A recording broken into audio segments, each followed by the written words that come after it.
What's going on, guys? This is Cuba Carnage here, and I'm dropping you guys another gameplay and commentary today. And I apologize for the last commentary I dropped. I know I sounded tired. I sounded a little bland and boring.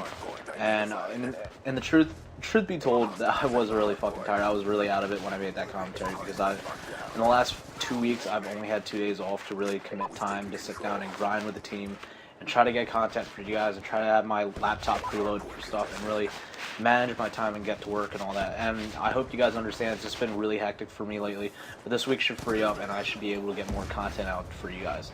But anyways, today I wanted to talk to you guys about the events that happened at UMG Atlanta as far as the whole Epsilon and Envy thing and why that was so important and what we should learn from it and what we should take from it. And I wanted to go out and, before I get into the whole topic and all that, I wanted to say I do respect both Epsilon and Envious, or more so the old Impact lineup. I both respect those teams and organizations as they are and who they are and what they do. Because these guys go out and they do what they do and they're passionate about it. They're really passionate about what they do, and I understand that. And I know when you get caught up in things, your emotions get the better of you, and it comes out, and it's because of that passion. But when we're talking about, in retrospect, in terms of professionalism, especially at a high level of Call of Duty, especially these guys are considered pros, even though Envious is considered an AM team right now, for me, they're still pros in my eyes. But professionalism has come full circle, and it's come integral in the growth of the Call of Duty competitive scene. As far as, MLG and everything goes, and you see, like organizations like Optic and Epsilon and, Envious, they have these huge sponsors. Like, they're sponsored by Scuff, Astro, Epsilon has Nike. Nike's fucking crazy as a sponsor. Think about that. Nike? It's crazy if you think about it. So, when it came down to the shit talking, I believe Killa wasn't in the wrong. I don't believe Killa was in the wrong. Even though I found what Killa was saying was hilarious, I don't think he was absolutely in any wrongdoing. I believe that it was Miracles and Parasite that was in the wrongdoing, and I know both those players have come out and formally apologized on Twitter. So please, in the comments, don't roast these guys. They know what they did wrong, and it happened. But as we all know, as of right now, Parasite has been moved to Unite after Epsilon did drop the entire Impact lineup. I don't know what happened to Miracles, John, or Killa as of right now. I don't know if they found teams yet, but I do wish them best of luck. But professionalism and just the competitive scene, it's big now. It's part of the competitive scene. How you, as far as professionalism, even in other aspects of life, it represents who you are. And when someone gives you money to do anything, like if, say for instance, like, someone pays you to do a website, you're doing something to represent what they're doing. Say for instance, you're doing a website for a company. You have to, when you build the website, you have to be professional about it. You have to have a professional look upon it.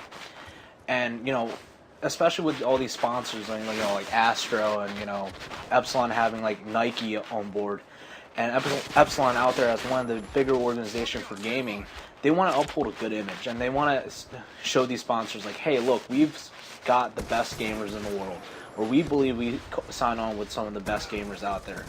And I believe these guys are able to, represent your product well. And that's what it's about. It's representation of, the community as well as your sponsorships and who, in the companies that you sponsor. Like Complexity has Newegg.com. Newegg.com is fucking awesome as a sponsor, especially as far as tech and all that goes.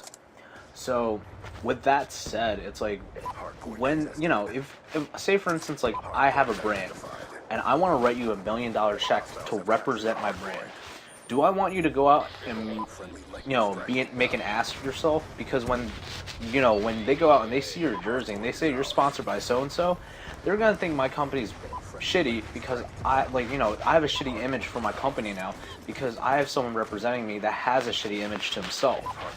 So, with that said, like, if you're out there trying to make money and trying to bring in the business for your brand, and you have people out there representing you in the wrong way, you don't want that. And I believe that's why Nike, not Nike, I'm sorry, Epsilon dropped Impact because of what happened, especially with the disrespect towards Envious the disrespect to the crowd at the UMG event, and to, you know, the guys running the tournament at UMG. They basically disrespected Jeff at UMG.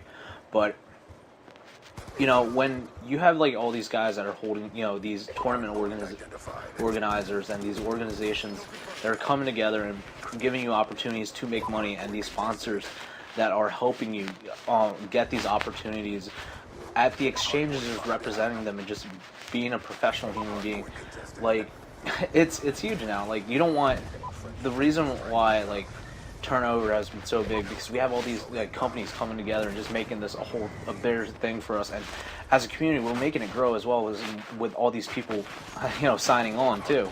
Like, not only the players, you got many brands out there that are jumping on board with this. So with with all that said, and just to sum up everything, what Killer and Parasite did was that they pretty much gave off a bad image to the public of who Epsilon was, what the UMG event was, and they pretty much disrespected everything that, you know, the guys at UMG try to do, and the event they try to bring together. They try to bring a good event together, an exciting event, and all that. And I understand that shit talking is really exciting, and it's hilarious. I don't get me wrong, I make fun of Killer all the time, because we even imitate him while we're playing League Play, just to mess around and troll. But you don't want to be disrespecting these guys that are giving you a chance, that are putting money in your pocket. You don't want to do anything that's going to give out a bad public image, especially for your sponsors and your tournament organizers. I'm sorry, guys, I got a little tongue-tied. But, you know, you want to uphold a level of professionalism to the point where, you know, people are going to say, hey, I look up to these guys. I want to be like these guys. I want to get Scuff Gaming to sponsor me. I want Astro Gaming to sponsor me. You know, I want this and that. And, you know, these are, you know, and that's why Envious and Optic has a huge fan base, because they're personalities and they're nice guys, and they represent their organizations, their respective organizations, and their sponsors well. And that's what it's about. And I think Nate Shot, you know, even said this before, especially when, you know, he got signed on to Red Bull and everything, about, you know, him cleaning up his language. He needs to put out a more professional outlook, you know, more professional image for himself. So, you know, you never know who's watching out there. You know, people that are looking into sponsoring different teams and stuff like that. There's always people looking to invest money somewhere. And, you know, with professionalism, I think that's where the growth of the community needs to be, and we need to start looking at it that way. But anyways, guys, I appreciate you guys checking out the commentary. Like always, comment, rate, subscribe, and if you have any concerns, put it in the comment section below. Peace.